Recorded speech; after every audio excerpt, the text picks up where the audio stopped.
এমন একটা হাদিস পড়লাম যেটা পড়ে চোখ দিয়ে পানি বের হয়ে গেল। ভাবলাম যে আপনাদের সাথে শেয়ার করি। হযরত আবু বকর সিদ্দিক রাদিয়াল্লাহু তাআলা আনহু নামাজে দাঁড়িয়ে তিনি নামাজরত অবস্থায় কাঁদতেছিলেন। নামাজ শেষে একজন সাহাবী জিজ্ঞাসা করলেন, হে আবু বকর, আপনি নামাজের মধ্যে কাঁদতেছিলেন কেন? আমি সংক্ষেপে বলতেছি আপনাদেরকে। তো তিনি বললেন যে আমি নামাজের মধ্যে এমন একটা আয়াত আমার স্মরণ হয়েছে, যেটা স্মরণ হওয়ার পরে আমি কাঁদতেছিলাম। কি আয়াত? যে সেই আয়াতের অর্থটা হচ্ছে যে আল্লাহ পাক রব্বুল আলামিন বলতেছেন যে আমি তোমাদেরকে জান্নাত দিয়ে দিলাম, বিনিময়ে তোমাদের কাছ থেকে আমি জানমাল নিয়ে নিলাম। তো সাহাবী বলেন যে হে আবু বকর, এটা তো একটা খুশির সংবাদ যে আল্লাহ পাক আমাদের জানমালের বিনিময়ে আমাদেরকে জান্নাত দিয়েছেন, তো আপনি কাঁদতেছেন কেন? আবু বকর সিদ্দিক রাদিয়াল্লাহু তাআলা আনহু বললেন যে আমি আজকের আগ পর্যন্ত এটাকে খুশির সংবাদ মনে করতাম, কিন্তু আজকের পর থেকে আমি এটা শুনলেই, এটা মনে করলেই আমার কান্না চলে আসে। কেন? যে তুমি তো জানো আমার একটা কাপড়ের দোকান ছিল। আবু বকর সিদ্দিক রাদিয়াল্লাহু তাআলা আনহু বলতেছেন ওই কাপড়ের দোকানে কয়েকদিন আগে একজন মহিলা কাপড় নিয়ে গেছিল। তো হঠাৎ করে সে আজকে ফিরে আসছে কাপড় নিয়ে, এসে আমাকে বলতেছে যে তুমি তোমার কাপড় ফিরিয়ে নাও, আমার টাকা আমাকে ফেরত দিয়ে দাও। আবু বকর সিদ্দিক রাদিয়াল্লাহু তাআলা আনহু বললেন যে আপনি তো অনেক আগে কাপড় নিয়েছিলেন, এখন ফেরত দেওয়ার কারণ কি? এই মহিলা বলতেছে তোমার কাপড় আমার পছন্দ হয়নি, এজন্য তুমি তোমার কাপড় তোমার কাছে রেখে দাও, আমার টাকা আমাকে ফেরত দাও।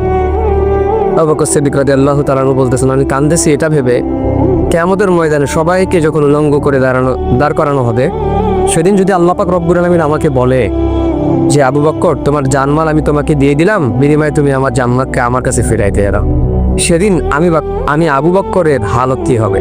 সেদিন তো আমার বড় ক্ষতি হয়ে যাবে, আমার তো কোনো কিছুই করার থাকবে না সেদিন। এজন্য প্রিয় ভাই, এই হাদিস থেকে এতটুকু শিক্ষা যে আল্লাহ পাক রব্বুল আলামিন আমাদেরকেও যদি কিয়ামতের দিন বলে যে তোমাদের জানমাল তোমাদেরকে ফিরিয়ে দিলাম, বিনিময়ে আমার জান্নাত আমাকে তোমরা ফিরিয়ে দাও, সেদিন আমাদের কি হালত হবে? কারণ আল্লাহ পাক রব্বুল আলামিন যদি বলেন যে তোমার সালাত, তোমার নামাজ, তোমার রোজা, তোমার হজ, তোমার যাকাত, তোমার জিকির আজগার কোনো কিছু আমি আল্লাহ পাক রব্বুল আলামিনের দরবারে পছন্দ হয় নাই, সুতরাং তোমার জানমাল তুমি তোমার কাছেই রাখো, আমার জান্নাত আমার কাছে ফিরাই দাও।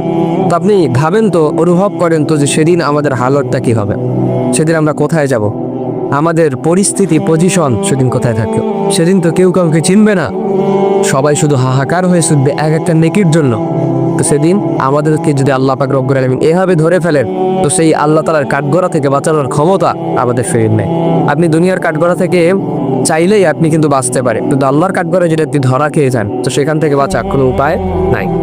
এজন্য কোনো কাজ করলে, কোনো ইবাদত করলে মনোযোগের সাথে করতে হবে। সালাত, রোজা, হজ, যাকাত, জিকির আজগার যেটাই করি না কেন মনোযোগের সহকারে যেন আল্লাহ তাআলা কবুল করেন আমার এই সালাত, আমার এই ইবাদতটা যেন আল্লাহ পাক রব্বুল আলামিন কবুল করে। তো সেই দিকে লক্ষ্য করে আমাদেরকে ইবাদত করতে হবে, আল্লাহর সন্তুষ্টি আমাদেরকে অর্জন করতে হবে। আমাদের মূল টার্গেট হতে হবে জান্নাত লাভ করার। এখন জান্নাত লাভ করতে গিয়ে আপনাকে দুনিয়াতে যা যা করতে হয়, যা যা ইবাদত করতে হয়, যেটাই করা লাগুক না কেন সবকিছু আপনাকে করতে হবে।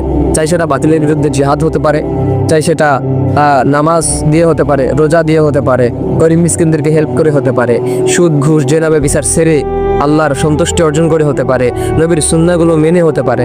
সো যেই দিক থেকে আপনার মনে হবে যে না আমি জান্নাতটা কামাই করতে পারবো, হাসিল করতে পারবো, সো সেই কাজগুলোই আমাদেরকে করতে হবে। তো আল্লাহ পাক আমাদের সেই কাজগুলো করার তৌফিক দেয়।